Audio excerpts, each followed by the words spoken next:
All right.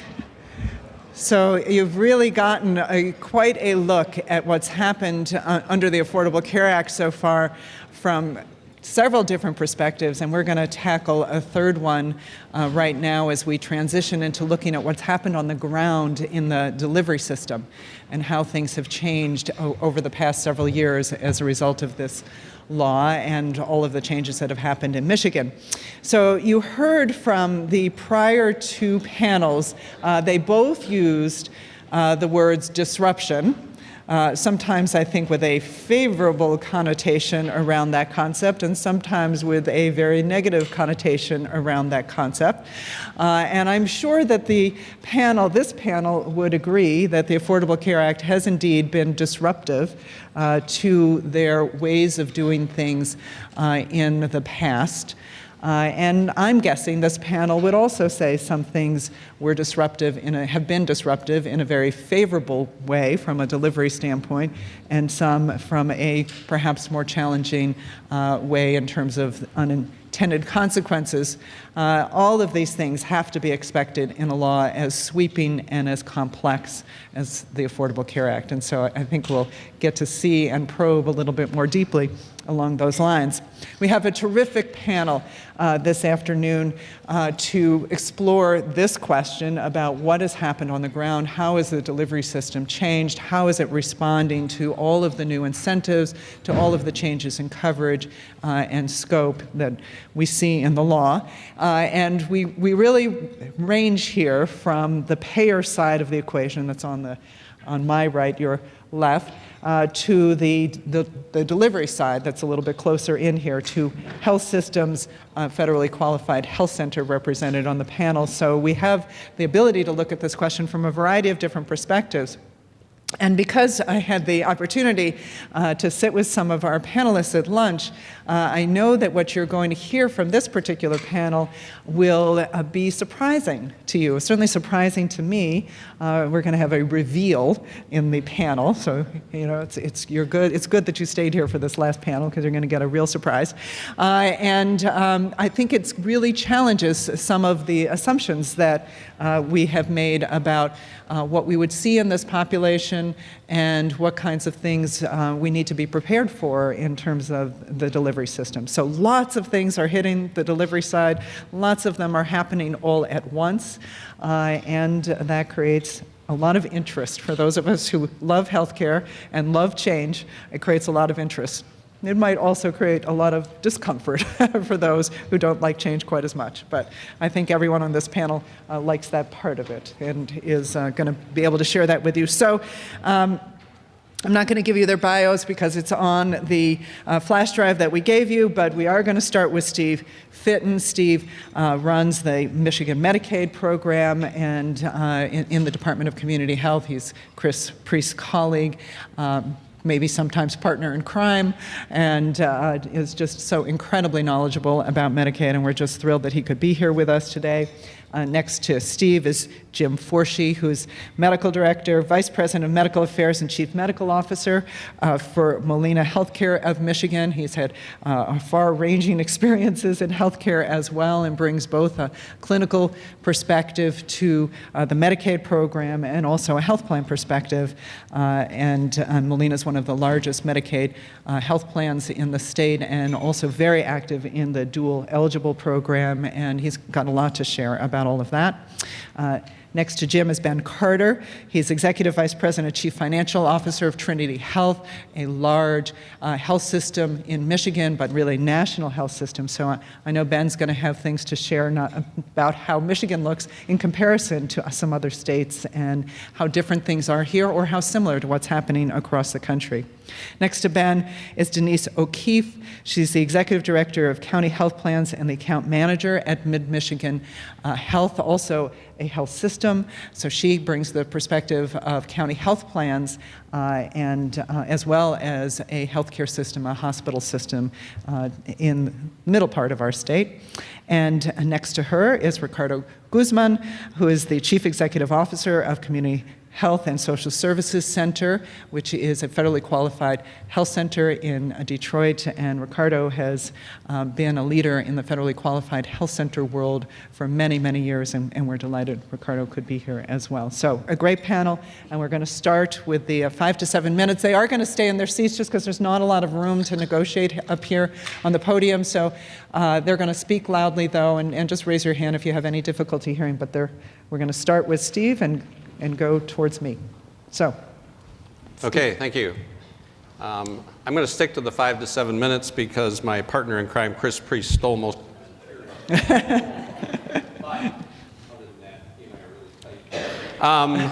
So I just want to start by talking about the magnitude of Healthy Michigan and as it relates to Michigan. So in fiscal 15, the current fiscal year we're in, the budget authorization is $2.65 billion just for the Healthy Michigan program.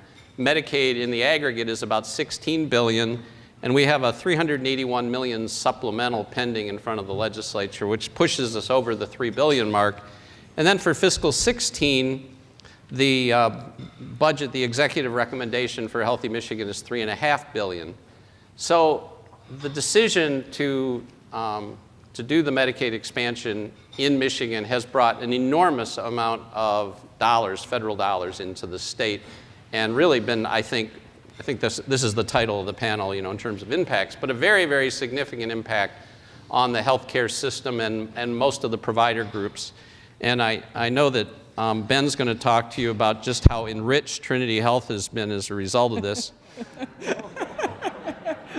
Actually, I think that's unlikely. But in any case, Healthy Michigan has saved $200 million, in excess of $200 million a year from the state general fund budget, just because of the ability to have federal dollars now supporting services that were general funds, particularly on the behavioral health side, but also in corrections and a couple of other places. So it's been very beneficial to the state budget. It's very beneficial to the health system in Michigan in the aggregate.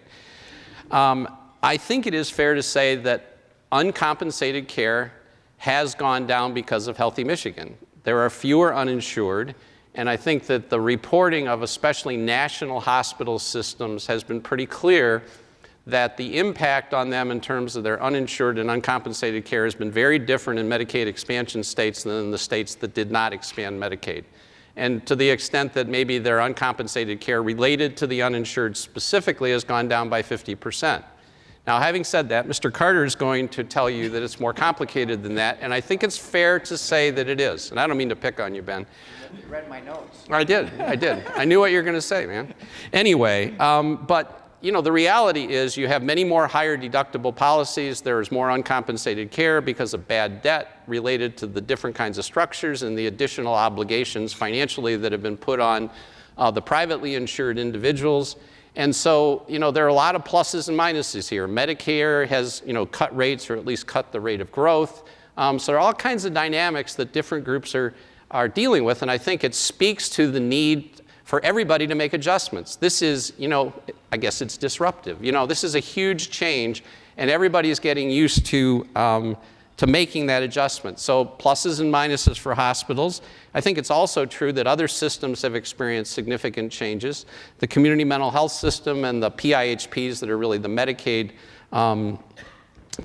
entities, federally qualified health centers, the financing has changed very significantly. So the community mental health community was quite, distressed about the general fund reduction and that maybe we didn't get it exactly right. And so there's been quite a bit of discussion about that, even though the Healthy Michigan money obviously was very beneficial. So, trying to figure this all out and get all the numbers exactly right in an anticipatory way, especially given the size of the numbers and the size of the impact, I think is very significant, and a lot of what needs to, is being sorted out as we speak. I think one of the fundamental questions, and maybe one of the fundamental motivations for the Affordable Care Act, has been this notion that you really need to cover everybody in order to rationalize the system. Otherwise, you have all these cross subsidies and nobody can really figure out what's going on in terms of trying to have the payment amount actually equate to whatever that population truly costs. And I hear about this regularly because Medicaid is, in fact, generally regarded as the lowest payer, and everybody blames us for private health insurance premiums going up so much. And the reality is our premiums, or our cost per capita over a 12-year period only went up 30% or 2.5% a year, where private health insurance premiums, I think mostly employer financed, or maybe exclusively, I can't remember the metric exactly, went up 127% over the same time period, over 10% a year. So what are the dynamics in that? Did Medicaid underpay to the point that it pushed those premiums, or didn't it? And nobody seems to be able to untangle that. But we do know that all these things are interrelated. And when you bring $3.5 billion into a state like we have, that should have an impact. That should really matter, and I think it has. So, but how has it impacted private health insurance premiums? Has it created relief because there's less need to subsidize the uninsured and uncompensated care? I think those are outstanding questions. Quickly, the provider participation, which Medicaid is typically pretty negatively viewed in terms of having provider participation and access.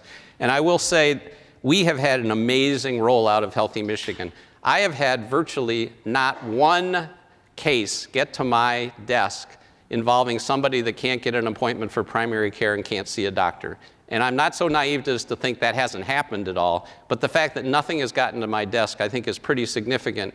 And Chris mentioned 400,000 primary care visits. I think we're leaving the exact number to the governor next week. But in any case, certainly we don't want to steal the governor's thunder. But in any case, the provider participation, the role of the HMOs, Dr. Forshee and his colleagues, I think have done an amazing job in terms of organizing primary care, making sure primary care physicians are available, and we think access has been good. Last comment, I see the 1-minute sign. There are other impacts of an initiative or a coverage expansion like this that I think are very hard to quantify and hard for us to figure out, but I think we need to keep in mind that there's a lot of potential here, and we need to try to look at it. How much more employable is this population if they get health care? We have these anecdotes, like a person that's blind because of cataracts, couldn't get anybody to operate, will have normal sight with the cataract surgery, then he can go out and look for a job. There are certainly people with diabetes, people with chronic conditions, a variety of situations where people could be more employable, can be more educable, and certainly can function better, and that can have an impact in many, many ways, I think, that are very hard to untangle, but I think we should keep that in mind, even if we can't quantify it easily. And I'll stop there. Thank you, Steve. Jim. Well, again, I'm Jim Forshee. I work with Molina Healthcare. Molina is a national managed care company. We're in 11 states plus Puerto Rico, which we just started. Very interesting. I'll tell you those stories later if you're interested at all. Molina has been here in Michigan about 15 years. We have about 160,000 people in our managed care company that have Medicaid, AFDC TANF, which is Aid for Families with Dependent Children, or the Temporary Aid for Needy Families program. We have about 30,000 that are Aid for Blind and Disabled in our health plan, and then we have about 3,000 in the Children's Special Health Care Services area, and then we also have about 12,800 who are in a Medicare, Medicaid dual special needs program activity that we insure and take care of as well. So we have quite a variety of patients that we see. What I want to do is spend a little bit of time explaining the Healthy Michigan Plan membership that we have. We have now about 10 months worth of data and experience. I'd like to maybe add a little bit of dimension of what those patients look like, and we have about 55,000 of those individuals. And what I'm going to do is compare those folks in the Healthy Michigan Plan to our temporary aid for needy families, that population. It's a very interesting comparison, and I hope that you can maybe grab on a little bit to who these folks are. The Medicaid expansion was for the working poor. I think that was a fair assessment at the very beginning. It's for people who have some income, but not a lot. It excludes people under 19 years of age. So there's a group of people out there that have gotten this new insurance. And the reveal that I'm going to reveal is that their use patterns are not what I think you would expect. And I typically do a little bit of a question and answer with a smaller audience when I present this and ask folks, what do you think the number one reason that people with Healthy Michigan plan end up being hospitalized at diagnosis. And of course, we would all think, I would think that typically the chronic diseases like chronic obstructive lung disease or chronic heart failure or asthma or diabetes or hypertension. It's not. It's cellulitis. And so that's a little bit surprising. And when you compare this population to the TANF Medicaid population, it's 4 times higher, the number of admissions for cellulitis in the Healthy Michigan plan. Kind of an unusual statistic.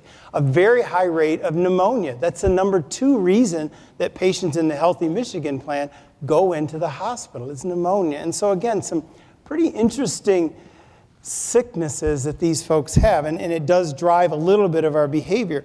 When we look at the reasons for going into the emergency room, typically our emergency room use rate in our Healthy Michigan plan, folks, is about twice as high as the admission rate for those in that category that I was comparing in Medicaid. Another area that I wanted to point out was the readmission rate. People who have been in the hospital and within 30 days get readmitted. Our readmission rate for that population is about 3 times higher, again, than temporary aid for needy families group. And again, the number 1 reason for readmission is cellulitis. Again, very, very interesting. And so we have to think a little bit differently as a managed care organization. What are we going to do to try to impact the illness part of that? I was excited when I heard Chris initially talk about the number of healthy visits that have taken place and the people actually filling out their HRAs that have actually said, I want to do something about. And we have a whole department that's addressing healthy lifestyle behavior changes that people want, either stop smoking, exercise, weight loss, getting a flu shot. We're addressing those things. And that's exciting on the wellness side or the moving toward wellness. But on the illness side, it does look differently. On the outpatient side, the use of services, and I'll use radiology and durable medical equipment, it's about 3 times higher again than the TANF population was. So a lot of utilization, a lot of illness, a lot of requirements and needs. On the pharmacy side, the last area that I want to kind of fill out a little bit for you, on the pharmacy side of this, these patients in the Healthy Michigan plan are spending about 3 times as much on prescriptions. The number 1 prescription in terms of cost is the insulin category. The number 2, though, is related to pain. And when we look at the top reasons for going to the emergency room, in the top 7 or 8 reasons, 4 of them are related to pain. And so that's a little bit different than all our other populations as well. And so when I think about all that, to then comment real quickly, because I see my 2-minute sign come up just now, we've had to do some unique things, and we're developing some unique programs around care transitioning. So when people are in the hospital, we're actually sending our nursing staff into the hospital, and the hospitals are being much more cooperative with this because getting dinged for readmissions is something they're concerned about. And our nurses are helping, making sure people who have cellulitis get home, get their antibiotics, get their home health care visits, get the IVs if they need that at home. We're sending community connectors into the homes, which are our version of a community health workers, to look at what's going on in the environment that we may be able to help impact so that people do better and don't have a lot of readmissions. We've created some unique programs around cellulitis and infectious disease, creating immediate access, rimming the Detroit metro Wayne County area for infectious disease consultants for our primary care and some of our specialty areas. We've also done a lot in the way of improving our case management. The Healthy Michigan patients, because of the kinds of reasons they're going into the hospital, have some unique types of case management and care management that we're wrapping around and trying to get our hands on. And with that, I'll stop. Great. All right. Ben, do you Very have anything good. else to say that Steve didn't say for you already? Yeah, I'll add a little bit to Okay. that. But Marianne, thank you very much. And again, I'm Ben Carter. I'm with the Trinity Healthcare System. And Trinity Health is a national system, but we are pretty large in the state of Michigan. We have, some of you may know us as the St. Joe Health System on this side of town in southeastern Michigan, and Mercy Health System on the west side of the state. So we have a hospital in Port Huron. We're here in Ann Arbor. We are in Pontiac and Bloomfield Hills, Howell, Chelsea. and then Grand Rapids, Muskegon, and we were, until just recently, in Cadillac and Grayling as well. So our total net revenues around the state is about $3 billion. It's about 25% of the Trinity Healthcare System net revenues. We have seen the positive impact on people as a direct result of the Accountable Care Act and healthcare reform. So we're here to talk about the financial and the delivery system impacts. So I will start with the financial, and Steve, great lead-in, way to go.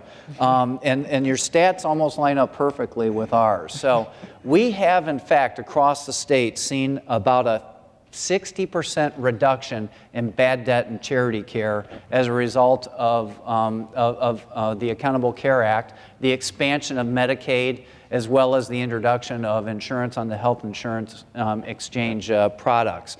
And that's been really, really good news. So that's been a net positive for us.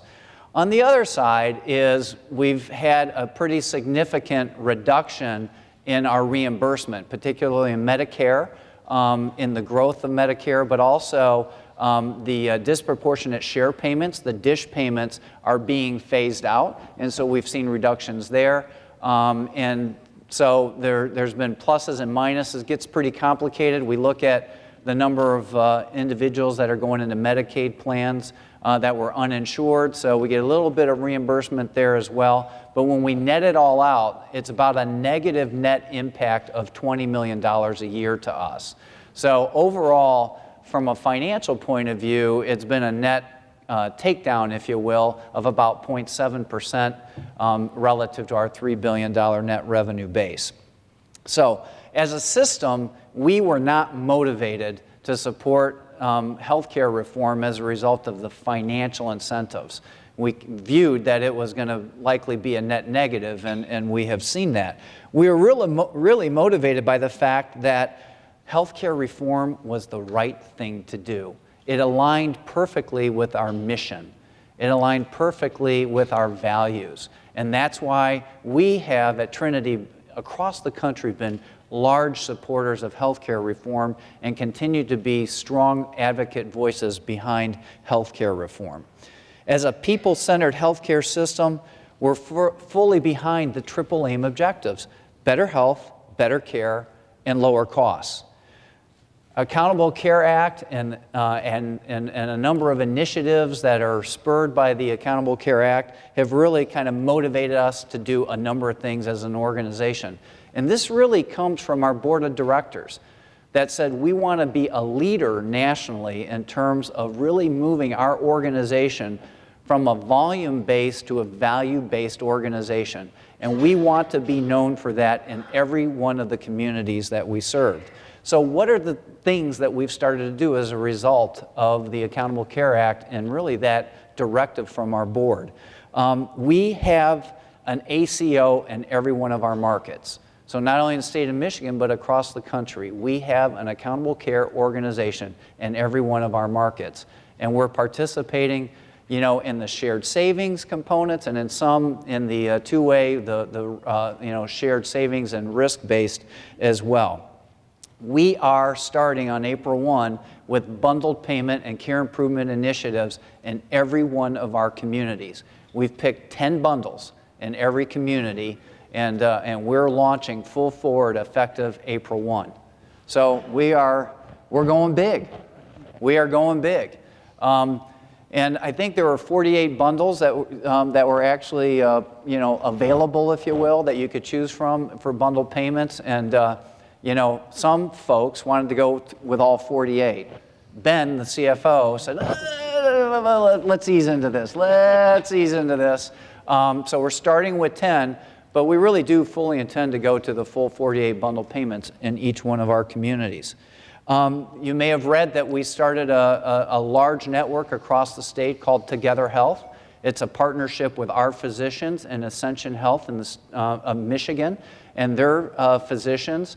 And we have created a statewide network, a value-based statewide network that is going to be contracting with payers around the state for a value-based network to help manage the total cost of care and be able to manage the total cost of care down so that we have affordable care in all of our communities. We've collaborated with Blue Cross and Blue Shield in Michigan to create high-performance networks. In West Michigan, we have a product that's our narrow network product that's for the health insurance exchange, and it is in fact the lowest cost insurance product that's on the health insurance exchange on the west side of the state, and we're doing likewise in southeastern Michigan as well.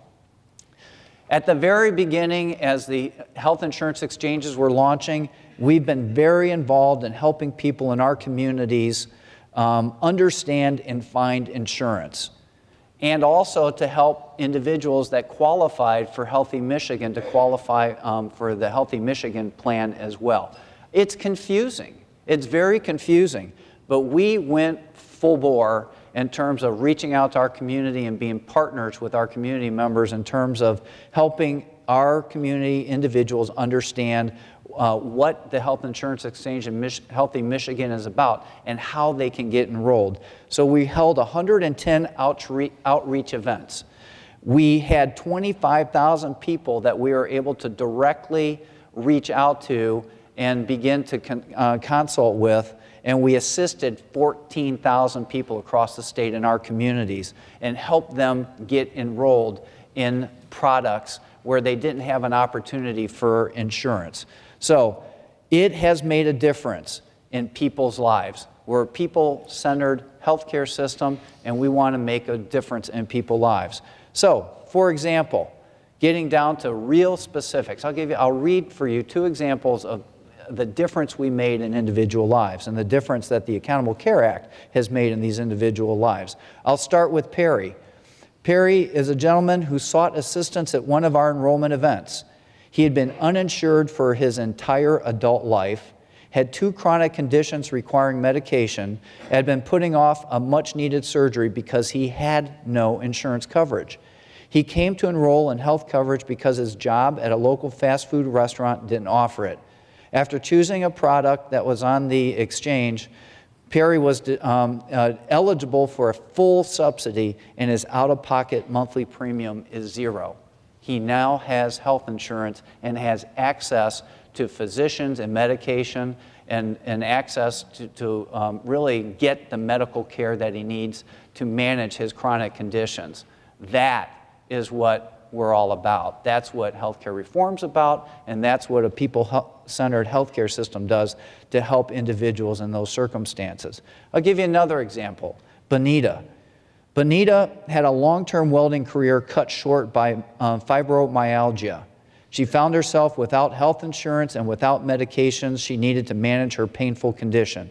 After years seeking help from others without success, Mercy Health Project, and so if you look up Mercy Health Project, you'll see a number of these stories on YouTube, and you should look them up. They're touching stories of how the ACA has made a difference in people's lives.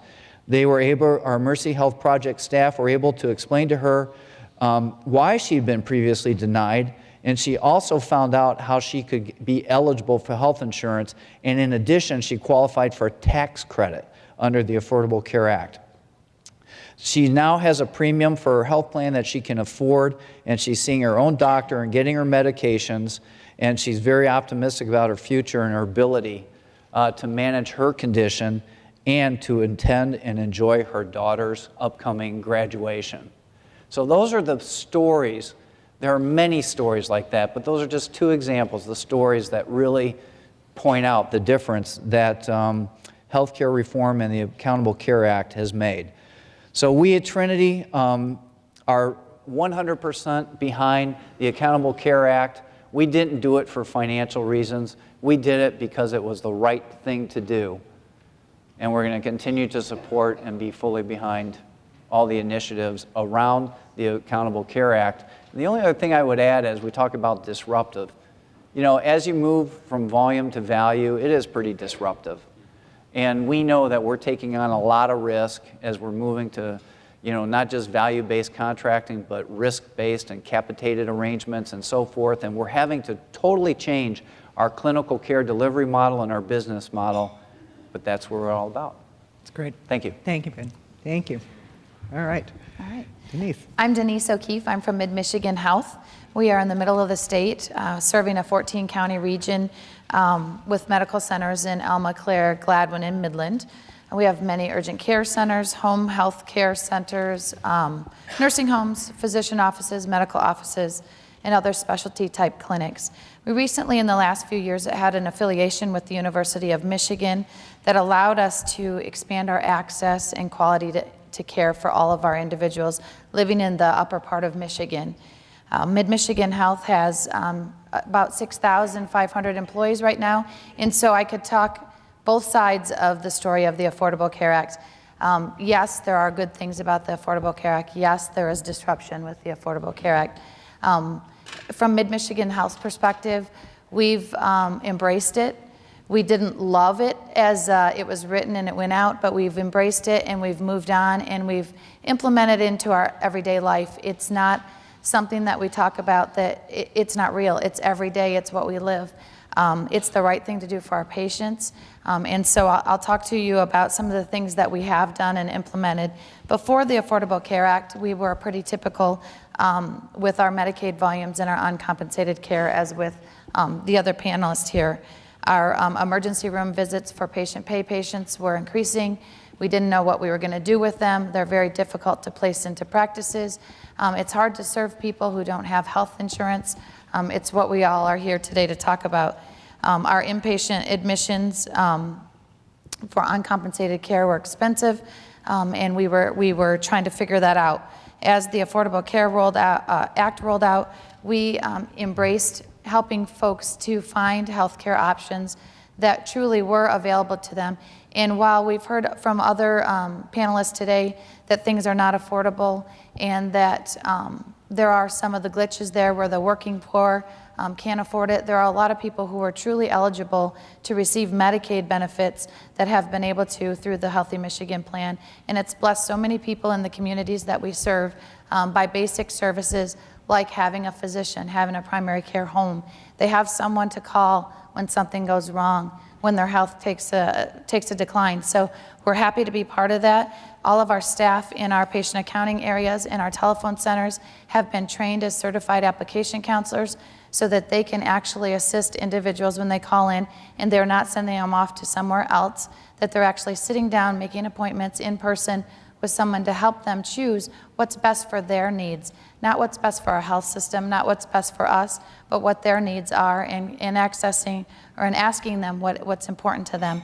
So we are doing that as well. We're visiting inpatients in our hospital centers who come in that are uninsured to be sure that they understand there are options available to them and to give them help with the Medicaid, Healthy Michigan applications, or to give them help with the marketplace if that's if that's the open enrollment periods. So we've also partnered with the Department of Human Services to provide on-site DHS workers in two of the four medical centers, so that we have a dedicated DHS worker. So that's improved care for our patients as well, relieving some of the stress and the headache of them, the worry, the anxiety that they have when they are hospitalized and don't have options or feel like they don't have options. We've written to and received HRSA grants for some of our rural communities to assist with community health workers and access for the marketplace counselors so that we can actually go out and hold events to get people into seeing and finding out what's available. People are still unsure. They still don't know what the right question is, and there's still a lot of people who just don't think it's for them. They don't understand that it's an affordable option. So we're still out there trying to get people to come in and understand more about the coverage options that have been made available. We have seen decreases in our uncompensated care.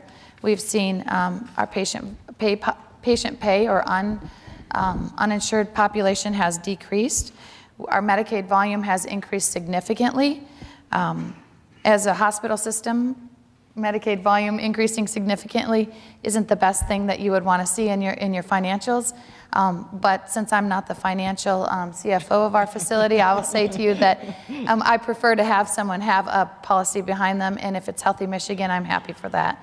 The type of services that have been provided by Healthy Michigan and the benefits that have been covered have been adequate, if not more than what people have ever expected that they would have. Folks who carry a Healthy Michigan card are proud to say that they have that medical home and the benefits that come along with it. So we are supportive of that. I guess I would just say, you know, change is not easy, change is difficult. But if we don't change, it's fatal to our organizations. And so we've chosen at Mid-Michigan Health that it's what we're going to do, is we're going to move forward, and it's the right thing for our patients. Great. All right. Thank you. Good afternoon, everybody. Wake up. Come on. That has nothing to do with our speakers, please. It was just, I know that it's 4:15, and you guys are tired. My name is Ricardo Guzman. I'm the CEO of the Community Health and Social Services Center, CHAS, in Southwest Detroit, where's our administrative, thank you very much, where our administrative offices are. First, I want to, this is the political side. Stephen, please tell your boss, thank you, thank you, thank you, because without the Medicaid piece, we'd be in deep doo-doo. We'd be in, I can't. He was at CHAS 2 weeks ago, yeah. And we were very happy, and I was able to tell him what that has meant to your community health centers. Chris Shea, Chris, are you still here? Chris Blue, okay. Chris, we were both in Washington, and we were there trying to educate our legislators about the Affordable Care Act as well as community health centers. Please know that they do not know what the hell they are doing. They do not know about the Affordable Care Act, but they do know that they're against it because the president wants it. That's a problem. I only say that because Chris took the Metro. I looked at the lines waiting for cabs to go to the Hill and said Uber, and went there. So that was my transitional piece and my innovation of getting to the Hill. I think it's really important for folks, because I have no idea who you people are. Okay, I know some of the folks that are here. Do you know what a community health center is? Do you know what a FQHC is? That's the question. You need to know what they are, what we do, how we do it, and the need for that. So first of all, and these are not my stats, these are stats from the Kaiser Commission for 2015 that just came out this month. Health center organizations operate 9,170 sites, sites in the country. They provide 61 million medical care visits, 11 million dental visits, 6.6 million behavioral health visits, 5.1 enabling services. We have a panel, medical panel, of users of over 23 million people. So we are somebody to be reckoned with. In the state of Michigan alone, we represent about 600,000 people come to our health centers. In Michigan, we've got about 40 community health center organizations that have several, all of us have different numbers of clinics, 2, 3, 5, but there are 40 organizations. And we're out there providing that service to the folks in Michigan. 70% of health center patients have incomes at or below 100% of poverty. At CHAS, we have 86% of the people that come to CHAS, 86% have incomes 100% or lower. So those are the kind of folks that we're seeing. So I'm going to stop here just for a second and again apologize because I'm going to rub some salt and make people a little uneasy over the next few minutes. 60% of the folks that we see are women. 60%. The majority are people of color. Nationally, 35% of health center patients are uninsured and 41% are on Medicaid. In our case, at our center, 86% of the people were uninsured in 2013. Today, it's 68%. That's because of the Affordable Care Act. We have about 22% of the folks that come in that are enrolled in Medicaid. So it's an important piece within our business model and as well as what it is that we do. I think it's really important for folks to understand, and I'm going to cut short a little bit because I think the robustness of this, or the discussion part, is what people need to, we need to be able to go back and forth with you as well as with us. But I want to just say a couple things. Community health centers in Michigan save $12 per member per month in Medicaid services. That comes out to about $15.9 million each year in Medicaid savings. 8% more cost efficient than other Medicaid providers. That's what community health centers do, and that's what it is that we do. People have talked about the community health worker and the reimbursement. That's something people need to start really looking at, and my colleagues in the insurance business really need to start looking at that. Some of the folks are doing that. Each of the qualifying health plans, and I'll use that term, are starting to have their own community health workers, their own folks that are doing that. But again, they will only work with those folks that are Molina, those folks that are whatever they're covered. And I think that it's more important that maybe community health centers, as an example, are able to go ahead and hire those folks, so they're going to work with everybody and get reimbursed. Reimbursement by Molina, as an example, in New Mexico, they reimburse for high users, which is a great idea. Could be something we could do in Michigan. So with that, I'll stop, but I will continue to talk about some of the things, including, before we leave here, what House Bill number 2 is, that they are now talking in the House as we speak to fund community health centers, because there is a cliff out there that I'm going to talk to you about that needs to get filled pretty damn fast. All right, well, since you ended early, Ricardo, why don't you give your commercial for House Bill 2 now so people hear it? Because it is an important I'm going to bill. have somebody give me a telephone number that I can. There is right now. There is in the House. There is a bill that. Thank Wow, you, we man. even have. Appreciate it. There you go. There you go. You're prepared. So there's a House bill that has been carved and crafted by both sides, by the Republicans and the Democrats, at the highest level of government, I've been told. And excuse me. And the idea is that money for community health centers is in that. If it is not passed, if that does not get passed, then go to the Senate, and if it doesn't get passed there will be a 70% reduction in community health center funding. 70%. In October, right? In October, correct. In October of this year. So- The Affordable Care Act provided monies for community health centers under the trust fund, Community Health Center Trust Fund. That goes away September 30th.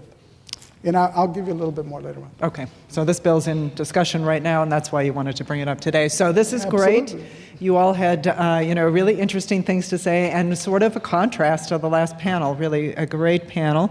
We have lots of questions from the audience, and I'm going to start with a few for all of you, and then there's some a little bit more tailored to a couple of you. So in the very first panel, we actually heard from that group a number of folks referenced access issues and the issue that there's coverage but not always great access. Steve, you said that you've not heard those access problems. In our own survey that's in your materials on your flash drive, we are not finding people saying that there are access problems for primary care. We are hearing people saying that there are some access problems for specialty services, Right. and particularly for certain specialty services. So how about the rest of you? What's your observation on the ground? Are you having access problems for finding folks, not just in Healthy Michigan, but with commercial insurance, with marketplace coverage? Are there access issues? If so, where are you seeing them? Anybody? In Detroit, with the community health centers, we have not seen, once everything got settled, we had anticipated this wave of folks for the marketplace. That hasn't happened. We have seen a significant increase in the Medicaid population, but that wave has not happened. The other piece regarding that, however, is that we are we're in a situation because of the workforce that we don't have that's there. And if you can kind of think about the need to have providers, and I say providers because we're talking about physicians, mid-level providers, PAs, nurse practitioners, et cetera, dentists, mental health workers. Think about it, because one of the key pieces that they talked about this morning, or in the first panel, was people who are undocumented, people who do not speak English, and trying to find those providers. We have been, for the last year and a half, looking for a bilingual Spanish-speaking psychiatrist that we have money to pay. Anybody out here a psychiatrist looking for a job? That's a great example. So I think that's being able to provide the service while we're there. We have lines of folks trying to get in. We have waiting times that are not acceptable for anything. But the main piece with regard to the marketplace is that it didn't happen in Detroit. Most of the folks ended up in Medicaid, which is a good thing. Jim. Yeah, we've noticed that we have geographic pockets of specialty access issues. And it usually has something to do around pediatric specialty areas. But in certain parts of the state, it's just fine. Certain provider groups that we contract with, some of the larger POs, it's fine. So by extrapolation, you can see that in our more rural areas is where we seem to have that problem. Mm-hmm. Do you want to we just met with Blue Cross, talking about some of the narrow network products that we have, and I think in just a couple isolated incidences, there were, like the practice was full and not taking new patients, but they didn't cite it as an issue at all. So it's not ringing familiar to me, other than maybe thinking about northern Michigan, where in some of the smaller communities we have had difficulty recruiting specialists, to those communities, which was part of the reason why we felt affiliating them with Munson was a better approach to really kind of open that up better. For us in Mid-Michigan Health, I guess I would say that I would be foolish to say we didn't have any access issues. I'm sure there are cases that I haven't heard of, or that people are out there looking for services, but all in all, our primary care practices, knock on wood, are accepting new patients, and we're excited that we're able to get patients in on a very timely basis, most often same day for appointments, well visits within a very short time. So we're in a good position right now. Great. All right. Want to add anything on the specialist side from your standpoint? Okay. And I would say from what we're seeing, there is a lot of issue with mental health, right, as well as in pockets of the state, as well as some of the other issues that you mentioned in specialty care. Can I say something? Yeah. Community health centers, and again, I'm going to be like a broken record with you guys. Community health centers are required to see everyone. Right. Okay? Everybody who walks in, whether they are legal, whether they are illegal, whether they are insured or uninsured, et cetera, we're required to see them. The mental health piece has really thrown a wrench at us because they are not required to see everyone. If they can't pay, they don't have to see them. So one of the things that we are seeing is this dumping by mental health providers, and they'll go unnamed, into community health centers. They can't pay, so you guys got to see them because you're required to see them. So that's been problematic for us. And again, the whole piece regarding, community health centers and FQACs that I use interchangeably is that we got to see folks. We don't have a choice. We cannot say no. Great. So I want to turn the conversation a little bit to the issue of some of the innovations that people are trying in the delivery system. So there's lots that's going on. Several of you mentioned them. I think, Ben, you went through a list of them, and they're also summarized in our symposium issue brief that's on your flash drive. The state's been very active as a leader in the Michigan Primary Care Transformation Project, which is about building patient-centered medical homes for people with all insurance types. The state's leading, and Chris said it earlier, the work on the state innovation model that's also about transforming payment. accountable care organizations are very much supported both by private insurers and also by Medicare under the Affordable Care Act. Say a word, all of you, each of you, if you will, about what you think about these models. What is here to stay? Obviously, not all of these models are going to be the way of the future. We're trying, innovating lots of different things. What do you think is the most important strategy? And in that context, if you could say a word about what you think about integrated care. And I think when people talk about integrated care in a lot of different ways, sometimes they talk about it mental health and other physical health services, but I think they're also talking care coordination. So say a word about the importance of that and how you're addressing that. Again, anyone can start. You want to start? Sure. You left me off the hook on the last question, so that was good. I did. Your turn.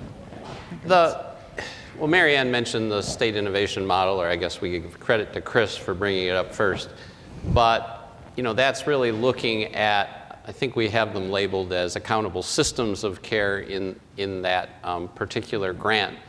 But, I think the whole notion is, and Ben talked about bundled payments, but to try to bring some sense of risk and the cost of care and moving away from fee-for-service and paying from value to the provider level. So we capitate HMOs, but unless they have a value-based payment with the providers that they deal with, it kind of loses something in translation. So I think it's fair to say the state is committed to this from a policy standpoint. It's clear in the state innovation model grant that we have. It's clear in MIPCT, the primary care transformation project, where we're trying to really transform how primary care practices work. And I will tell you that it will be different in terms of the procurement process we're going through to renew the HMO contract. So we will have a competitive process that I think the RFP will be issued somewhere in the next month or so, a little over a month. I think we have a May 1 target date. And we are really going to be trying to raise the bar there to greatly improve the system, which is already very good, but we think it can be a lot better. And global payments and moving away from volume and fee-for-service or value-based payments, I guess, will be a major theme in that RFP. That's no secret. We've announced it. I think we told everybody at least 8 months ago that we were going there, and we will go there. So, that's clearly, from a policy standpoint and the direction the state's going, we're very much there. I think in terms of comment about, is it going to work? We still have a lot to learn here, and I almost think sometimes these things are like fads. Everybody's sure that by going in some direction, it's going to save the world and save, all the money. There are so many dynamics to healthcare financing. You think about the specialty drugs that are coming online. There are so many aspects of financing that I think have yet to be untangled. So I guess all I would say is we think this is a really good direction, but I think this is a continuous learning process. Healthy Michigan's a continuous learning process in terms of how do you get people to be healthy, and we're starting down that road, but I think we should expect to change, and we should expect to change on payment models too. It's just there's too much that's unknown, there's too much to learn. Great. I would ask a quick question, and that would be, what do folks think about the all-payer claims database? If we're looking at changing, if we're looking at innovation, if we're looking at, looking from a social determinants of health as well as how we're going to make sure that we're going to fix things, that seems to me as a database that would be really important. Guys? So he's asking about the all-payer claims database, which is being discussed at the state level now, and you're sort of, I think, advocating for using a data system like that for improving population health, right? Yes. Yes. Translating. Thank you for translating. That's just what I meant. Sí, hablo inglés. Well, I guess I do want to say, I think the governor has signaled his interest in the social determinants of health. I think it's clear that he has concerns and believes that's really important to address, all aspects of an individual's situation. And, so I think the river of opportunity theme really is very consistent with being concerned about social determinants of health as well as healthcare, specific types of issues. So, I think he's there. The all-payer claims database, I think, is anyway. There's a conversation going on about that in terms of how much it would fit in. But Yeah. Yeah, I guess that I would say that we're really looking at a lot of innovative and new ideas, at least for us, as a way to continue to meet the triple aim objectives of better health, better care, and lower costs, and really kind of ultimately getting to better care, lower costs. And so in that regard, we have partnered with a group called Heritage Provider Networks out of California. They manage 1 million covered lives around the country. It's a physician-owned and led organization. And they, I mean, this is like kind of self-inflicting wounds, you know, when you're a hospital provider organization, but they really manage a population, and their goal is to never admit any member into a hospital. So, I mean, they are driven by keeping members out of the hospital. Yeah, you so, should be contracting. He should be contracting, not you. They have an exclusive with us. They can't. But we can talk about a capitated arrangement. savings, yeah, right? yeah. Shared No, savings. risk-based contracting in that case. And so we're learning from a mature organization, you know, in terms of how you do that. And I mean, it's eye-opening, truly eye-opening, how they work with their members, how they're very interactive with their members, how they have centers where they provide comprehensive care. They do predictive modeling in terms of, you know, people's health outcomes and so forth to get to anticipate who may need medical intervention. They have intensive care units at home. They have, I mean, they've taken it to a level that it's hard for us as hospital providers to conceive, quite honestly. And of course, I worry about that because I'm like, oh man, you know, what happens here? But it kind of gets you, you know, when you talk about tipping points and going from volume to value, and you know, kind of what really gets your attention is when you get to a tipping point where, you know, half of your business is really kind of being driven by the value side. Boy, you start changing behavior then as an organization in a hurry. So, you know, we're partnering with folks that have done it successfully around the country so that we can learn, and we can learn faster, and we can use their intellectual property to do that, so that we can use claims data, we can use electronic medical record data to actually, just like I say, get into risk-based and predictive modeling. And it's all about better health, better care, lower costs. So we think we hope anyway, we're going to really be pushing the envelope, you know, using, you know, all the technological tools that are available to us. Mm-hmm. Great.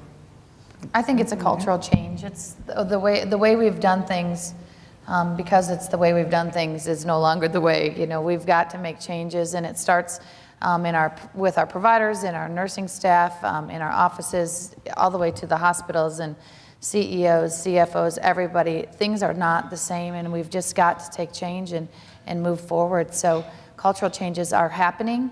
I think there's things like the patient-centered medical home. We've built all of those models into what we're doing, and it's becoming second nature.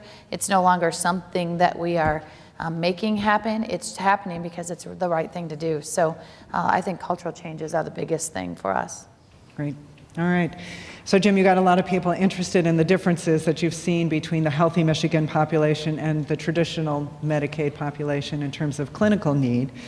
Question is whether the rest of you are seeing that. I think, Steve, you said when you looked at the data, you sort of confirmed what Jim has seen as the case. And how, if you are seeing those differences, how do you deal with the differences in the populations? What are you doing differently to treat those populations? How are you organized to serve them? Any explanation for why the differences?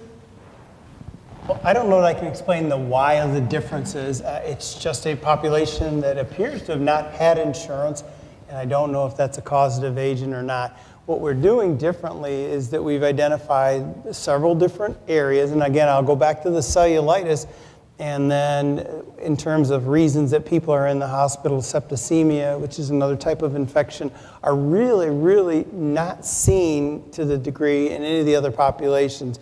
And so we're actually going out and doing some unique contracting with large infectious disease groups of physicians, looking at outpatient parenteral antibiotic therapy, making sure that the primary care providers in the community and the orthopedic surgeons and the podiatrists and the general surgeons and the OBGYNs that find a cellulitis, that their historic knee-jerk reaction was send them to the emergency room, and the emergency room was admit them and get an ID consult within 24 hours. And that's just not the right way to care for these folks. We really want to get in front of that. We want them to be able to get their care early on, and we want to understand why, in fact, they're having these problems. So we've got a partnership with a very large group of infectious disease specialists to find out not only why these folks are ending up in the emergency room, but can we get them from the emergency room, or not to get to the emergency room, into the infectious disease physicians' offices early.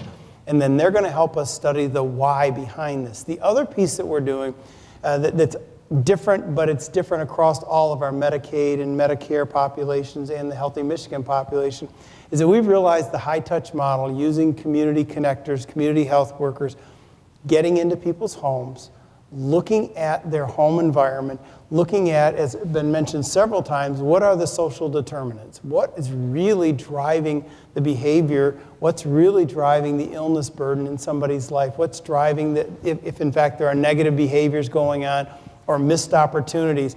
And most of the time, it's something in that realm around the social determinant. It's not the illness that's causing a problem. It's not the diabetes or the heart failure. It's the social determinant around it that's really driving the abnormality and driving the need for higher utilization of hospitals and emergency rooms. Yeah, could I? Yeah. We didn't expect the Healthy Michigan population to be like the other Medicaid populations, frankly. I mean, there was survey data showing that behavioral health needs are much more significant in this population. It's a very different demographic, so that individuals, non-disabled adults without minor children in the household, we just wouldn't cover because Medicaid was categorical. So, we knew we were covering them all the way down to zero income, and we have quite a number of people with zero income, even though much of the population is working at least part-time. So, but it was sort of interesting from an actuarial standpoint, how do you rate this population? And I don't know that they were thinking about cellulitis when they did it, but they certainly, were thinking that the population would have some pent-up needs. We knew that dental care was going to be a really big deal in terms of folks that had foregone that in the past. So we actually rated them kind of between the traditional adult population, non-disabled adult population that had minor children in the household, even though they were very poor, the traditional Medicaid population, kind of between them and the disabled population. So the rate, sort of accounted for that. And I think the big question is, how does this move over time? I mean, does having them in healthcare, in the third year, is the population going to look different? Is the utilization going to look different? I don't think we know, but we do know it's different in any case, and we expected it to be different. No, I'm going to say that with the Healthy Michigan plan, I believe promoting the healthy behaviors, incentivizing the healthy behaviors, incentivizing the primary cares as they are toward healthy behaviors, I think we're going to move it. I just do. I think the uncontrolled diabetic who now has options and control and availability I think it's going to be better. Great. All right. So just a couple more questions, and then I'm going to ask you a concluding question. So first of all, how big is the undocumented immigrant population? Are you still seeing that in your uncompensated care rates? Is that still a significant population out there? And how are you all dealing with the underinsured as well as the uninsured that are still in the system? Many people think with the high deductibles, we're actually seeing an increase in people who are underinsured. That's one of the definitions. So how are you dealing with all that? Ben? I don't know on the undocumented, your question on the undocumented. Again, nothing has come to my attention that says that, it's changed from what it was before. So I don't know that it really has changed. Mm-hmm. Usually I hear about it when it goes the wrong way. I haven't heard anything, so must continue to be stable. But relative to the underinsured, one of the things that we did organizationally with the introduction of the health insurance exchanges and and in many of the states that we're in where we have Medicaid expansion, we changed our financial assistance policy. Right. And we actually liberalized it, quite honestly. So we work with members, and if they have a high deductible and they don't have the income to support that, then we attribute it to charity care. And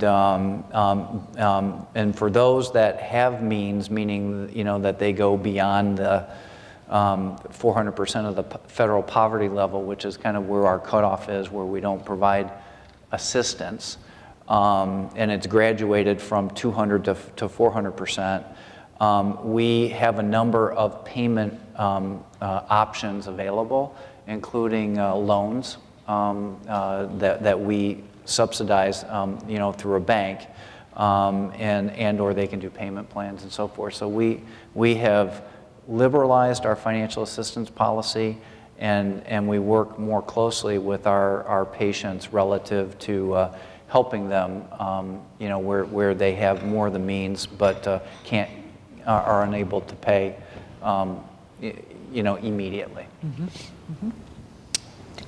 Anyone else? Yeah? Sure. Unfortunately, there are a couple things.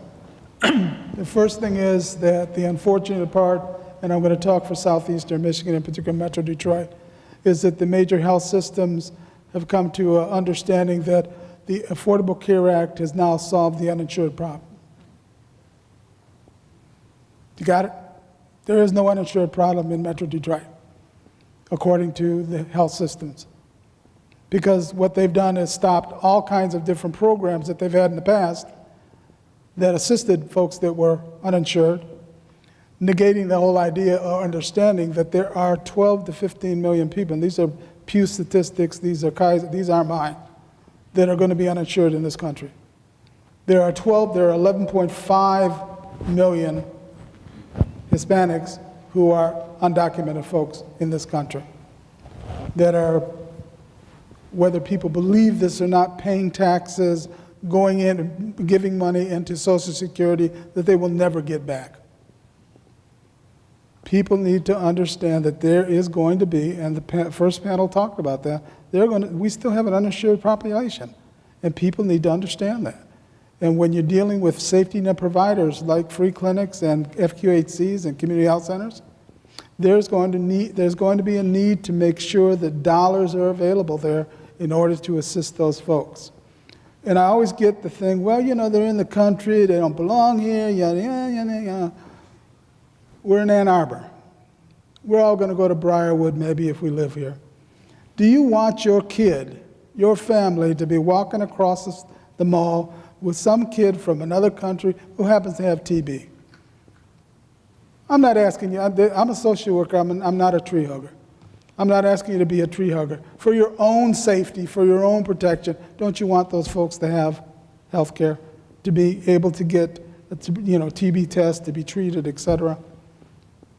And I think that's one of the big issues that we have right now, is that folks in areas do not understand that there are still going to be uninsured folks.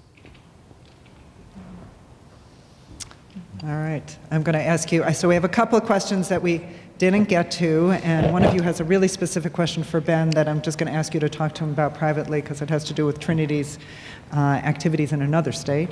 Ben. And maybe you'll have that answer. And I will just let you know that H.R. 2 has passed the House, but not the Senate. So if you want to weigh in on that later, you can come up and talk to Ricardo about that. But I want to ask you one concluding question.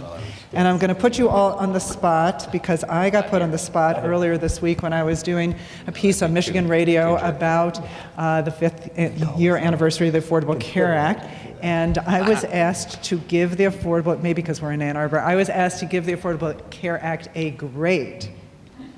And there was not like you could grade this part one way and this part another way. So I'm going to ask you each, in your concluding remarks, to give the Affordable Care Act a grade, a letter grade.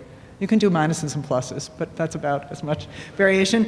And also, in your last minute, can you do an elevator speech about what the Affordable Care Act is and how it benefits consumers? That's your, sorry, I know, I know, it's tough, but I know you can do it. So, Steve, would you be willing to start? Let me go first. Give them time to think. Whatever he says, I'm good with. You know, I've been meeting regularly with legislators, so me giving a public grade to the Affordable Care Act and Obamacare, I think probably would be a mistake on my part. So if I can dodge the question, I'm already just sort of, you know. Well, do your elevator speech then. Well, what I'll do is I think I will give Healthy Michigan an A-, and only the minus because I know nothing's perfect. But I just think it has gone very, very well. So I'm not giving the Obamacare or the Affordable Care Act a grade, but I'm giving Healthy Michigan a really good grade.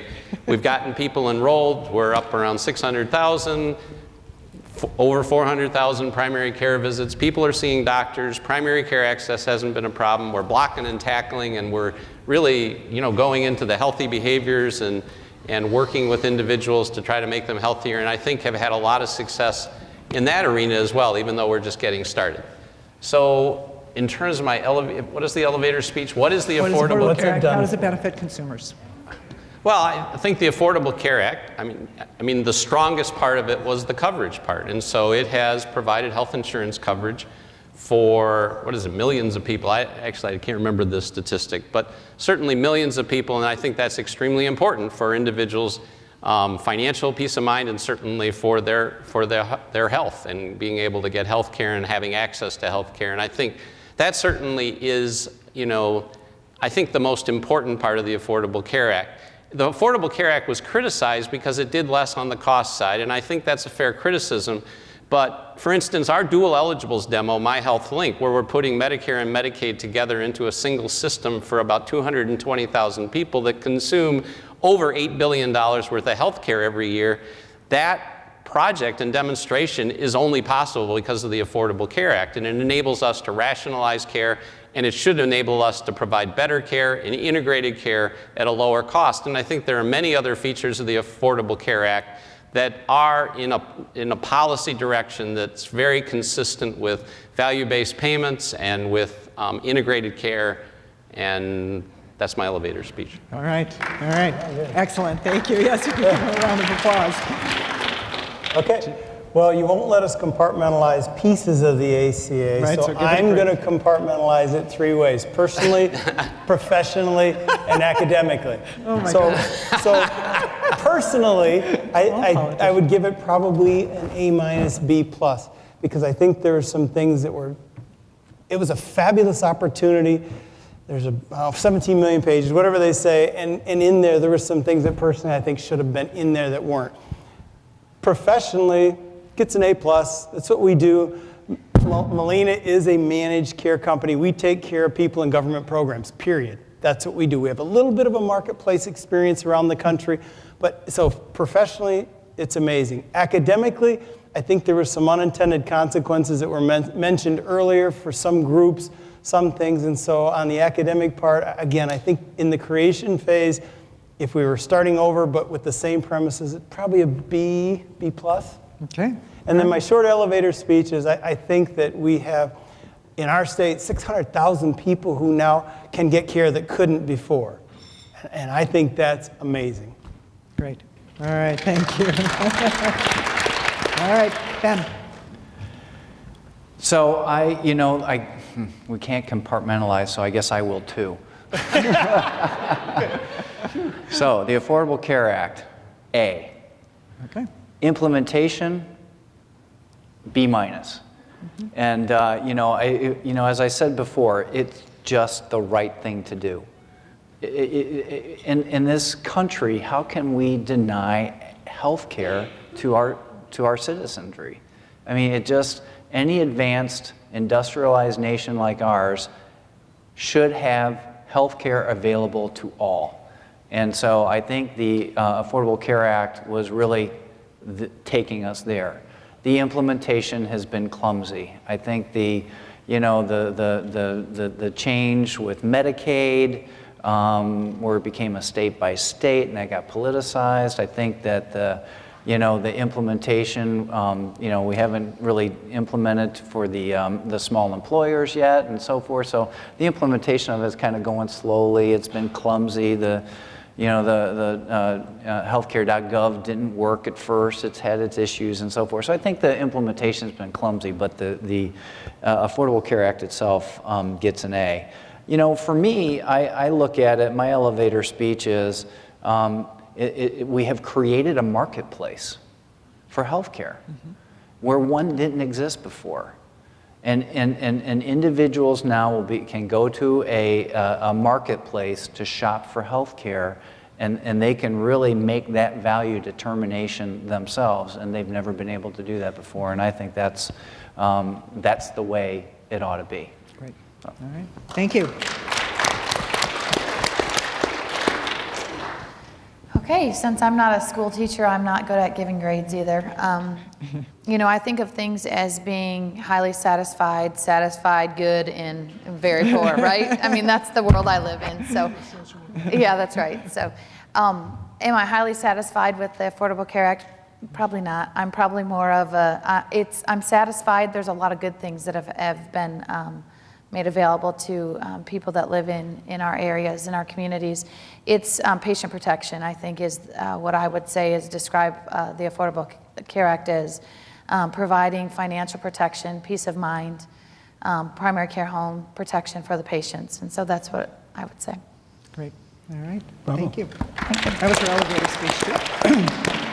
I'm going to go 1 to 10.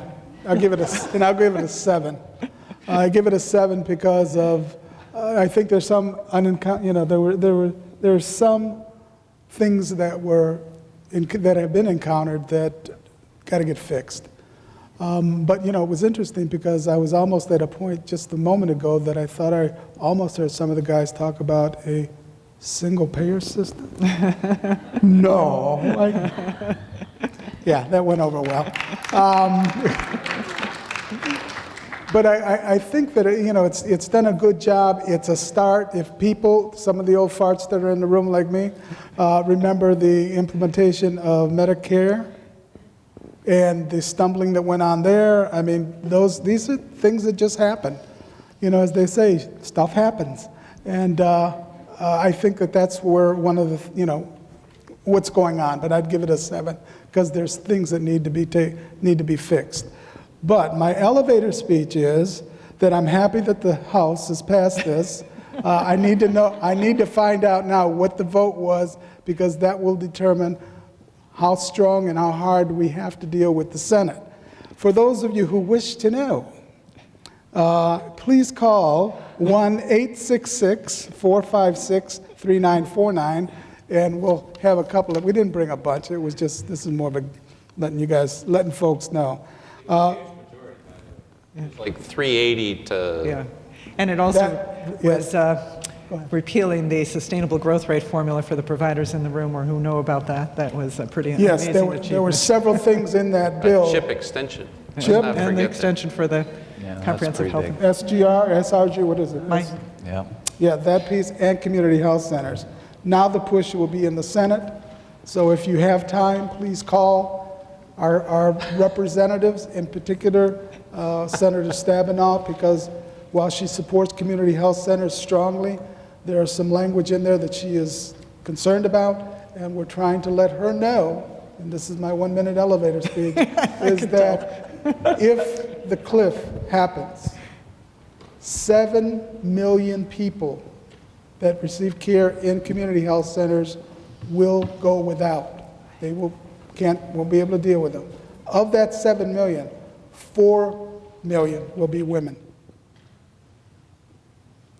You got to compromise. That's part of the compromise, and I can't, the folks in Washington on the National Association of Community Health Center who have been pushing this were able to craft a really good bill and get everybody to say, and pledge that they would not add pork barrel things to this.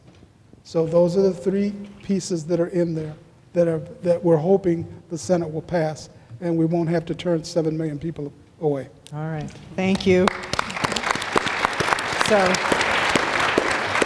So thank you all for coming this afternoon. Please join me in thanking all of our panel here and all of our panelists this afternoon. And if you could do one more thing, CHART staff, would you please raise your hands? Could you please also give a round of applause to the CHART staff for all the work they did to put this session together? They worked very hard. Thank you very much. This will be available online on our chrt.org website. Feel free to review those pithy comments you heard earlier.